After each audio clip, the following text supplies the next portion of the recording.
Hi friends, आज आपण बनवणार आहोत मिक्स डाळीची रेसिपी. खायला एकदम छान आणि पौष्टिक. चला तर मग सुरुवात करू. एका कुकरमध्ये 2-3 तास भिजवलेली मिक्स डाळ टाकून घ्यायची. याच्यात आपण टाकणार आहोत उभा कापलेला कांदा, एक मीडियम साईजचं टोमॅटो आणि एक हिरवी मिरची अख्खी. त्यानंतर थोडीशी हळद, चवीपुरतं मीठ.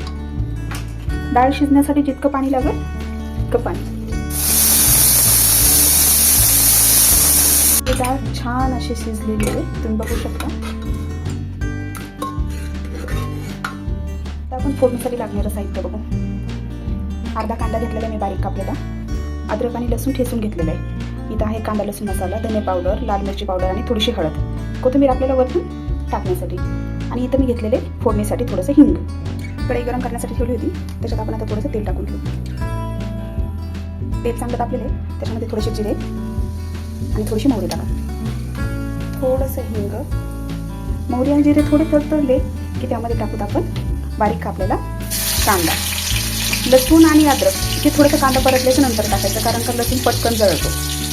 कांदा आता थोडासा परतलाय, आपण टाकू आता याच्यात अद्रक आणि लसूण ठेचलेलं. अद्रक आणि लसणाचा छान वास सुटेपर्यंत त्याला परतून घेऊया. छान सगळं परतलं आहे इथं. आता आपण त्यामध्ये टाकू मसाले.